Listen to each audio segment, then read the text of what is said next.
այս տարի հունվարի 14-ին էր կարծեմ, չէ, կնքվեց հայ-ամերիկյան, Հայաստան-Ամերիկա ավելի շուտ ռազմավարական գործընկերության համաձայնագիրը։ Լավ կլինի հայությունը այս կետից սկսի մտածել,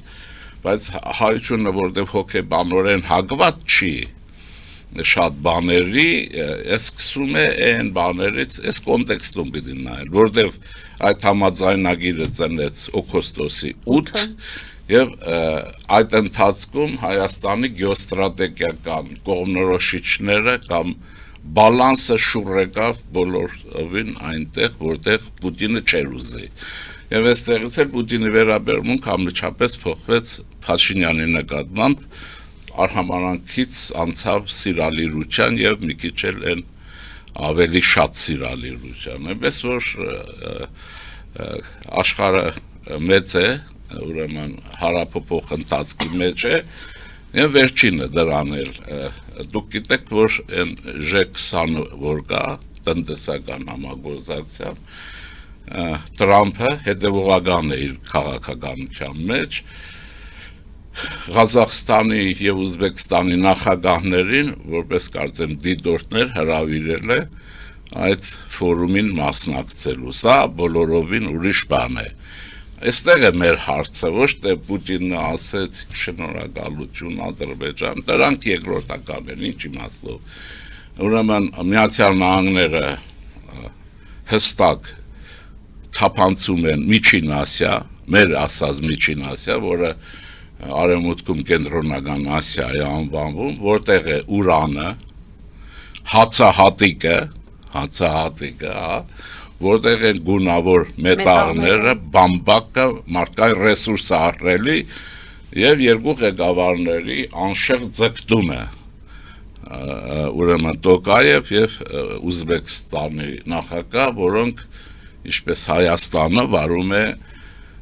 բալանսի քաղաքականություն։ Այս հայի մեր հայրենիքներ մի ուղեղի մեջ չի տեղավորում այդ բալանսի թշնամի լինեն ոնց որովհետև այն պրիմիտիվ Թուրքիա, Ռուսաստան, թուրքական այս դիխոտոմիայից դուրս չի գալիս։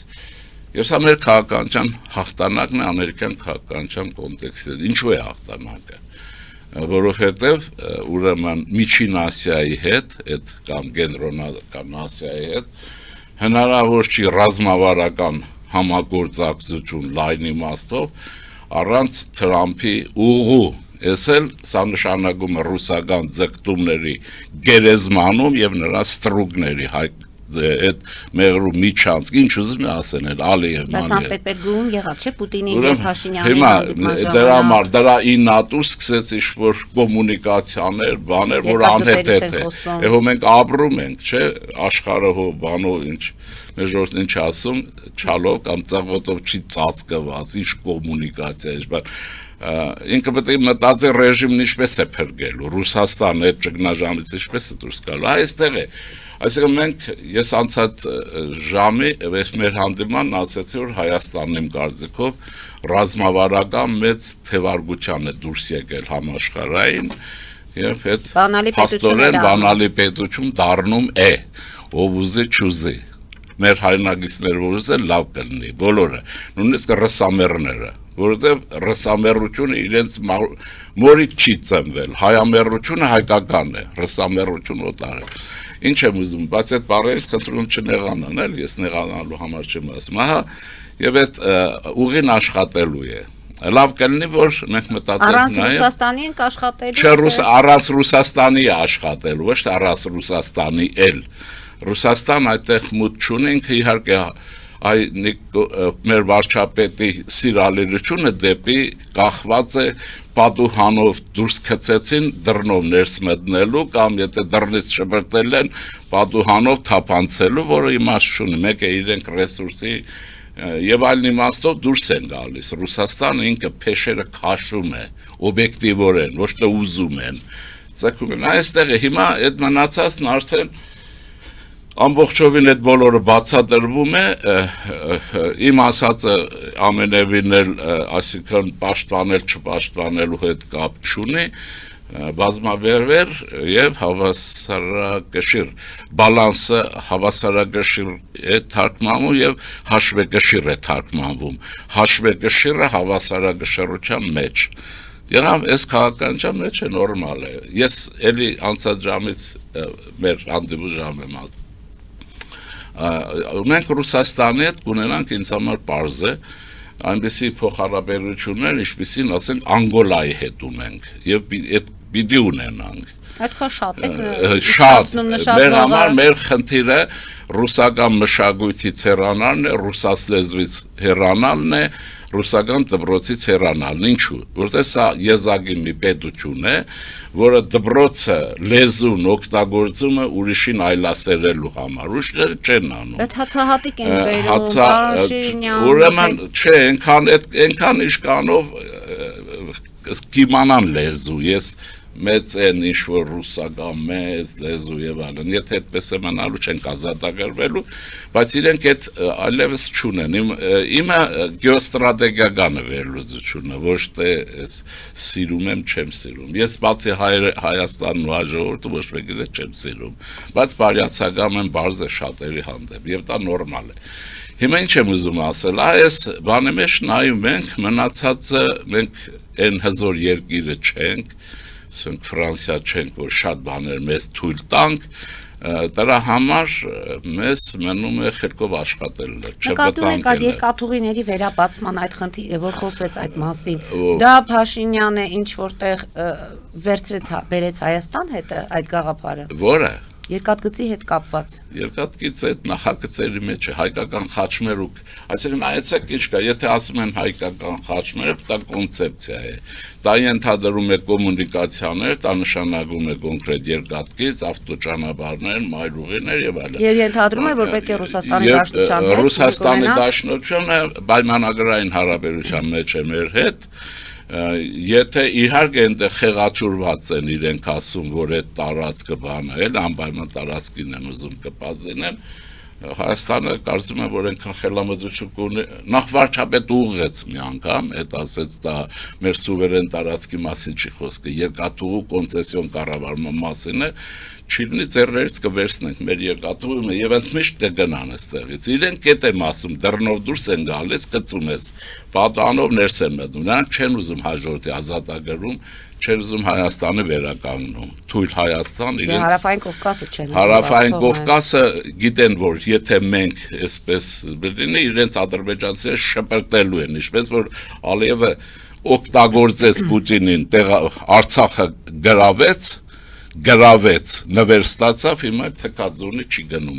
ուրել կանչում են։ Եղավ, սա թուրքական քաղաքական մշակույթ եւ թուրքական պոտենցիալ է, դա մերը չի։ Իրենք դա լավ տեսնում են, դրա համար ինչ ճար ունեն, այսպես խոսք կա, էլի չասում են, եթե չես կարող հաղթես ձեռը, թուրքական ձեռը պետք է համբուրես, ինչ է, այնպես որ իսկ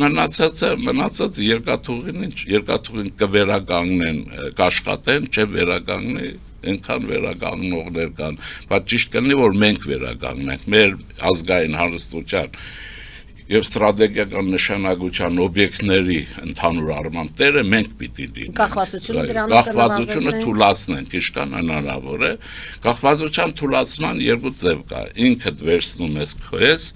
եթե չէ մեկը մեկով հավասարակշռում ես, ասենք, եթե Երևանում ենթադրենք սիթիների սիստեմ է աշխատում, քարֆյուրները պետք է համապատասխան չափով աշխատեն, բայց չթողին, այսինքն որպեսզի գերակշռություն չառաջանա։ Էս էլ է տարբերակ, էլի ուզում եմ ասել, եւ տարբերակները շատ են։ Մնում ուրիշ բան, անկախության ձգտում եւ կամք, որ մեր ժողովուրդը պետք է ունենա, եւ ինքը պետք է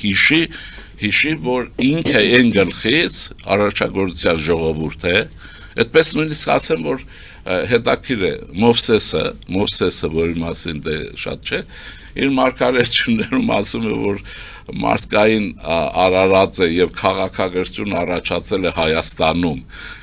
ավելին է ասում Լայբնիցը, գերմանացի խոշորագույն փիլիսոփա, մաթեմատիկոս եւ այլն, որ մարդը առաջին անգամ այսպես քաղաքակրթորեն Հայաստանում եւ մենք սրան պիտի տեր լինենք, հետեւապես գիտեմ որ այդ հարց տալու եք, այս եկեղեցի շատ արագ ռուսական ազդեցությունից, օտար ազդեցությունից եւ նրանց մարդկանցից պիտի ազատվի շատ արագ։ Այնպես որնալ պետք չի, գիտեք ինչ կա։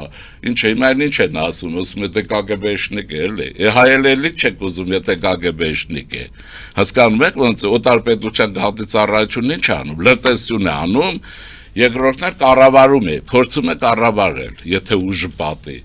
Իսկ Հայաստանում ուրիշ բան է անում։ Նա առաջացնում է իշխանության երկրորդ կենտրոն, օրինական քաղաքացիական հասարակության չեք, ասենք մեր ժողովրդի իրավունքի մեջ իր իշխանության կողքին առաջացրել է անգայնության վարակիչ աղբյուր, բանի կաթողիկոսով եւ կառավարման կենտրոն, որ անթույլատրելի է։ Ոչ մի պետություն դա չի հանդուրժի, դրա համար իշխանությունը, քանի որ լավ չեն հասկանում, ովքեր որ պիտի հասկանան, քրեական օրենսգիրքը պետք է դնել գործողության մեջ։ Այն չկա որ գիտեք, դե KGB-շնիկ եղել էլի։ Ով չի եղել, ասում են այդ տարին։ Ով չի, ես չեմ եղել, հայտարարում եմ։ Դուք պաշտոն չեք ունեցել։ Չեմ ունեցել, ուզում եմ ասել, չէ, դե իրենք էլ ստուկա չեն եղել։ Ուրեմն ժամանակին բանը Գորբաչովի ժամանակ էր Բերեստրոյկա էին անում, չէ։ Իզվեստիա թերթի մի տվյալ այսօրվա նման հիշում եմ, որ հրապարակվեց, որ սովետական յուրաքանչյուր 10 քաղաքացուց մեկը կամ KGB-շնիկ է կամ ստուկա չէ եղել։ Հայաստանում հավանաբար 20-ից մեկն է, մեր հաշվին փակել են։ Սա պիտի անթույլատրելի բան է։ Եթե նույնիսկ Ռուսաստանի հետ ուզում եք բարեկամություն, նա ձեզ չպիտի կառավարի, ձեր մեջ չպիտի մտնի, չկառավարի, լրտեսություն չպիտի անի, այս կամ բան։ Դա քայքայիչ կենտրոն հոգեբանական, եւ այս process-ը կան ասեմ վերջացնեմ։ Ակնհայտ սկսվեց Լևոն Տեր-Պետրոսյան նկարպես Կոպիրկինի հետ են բանի Աղասի Խանջյանի մենատան դիմաց եւ սկսվեց այս վերջին էտապը։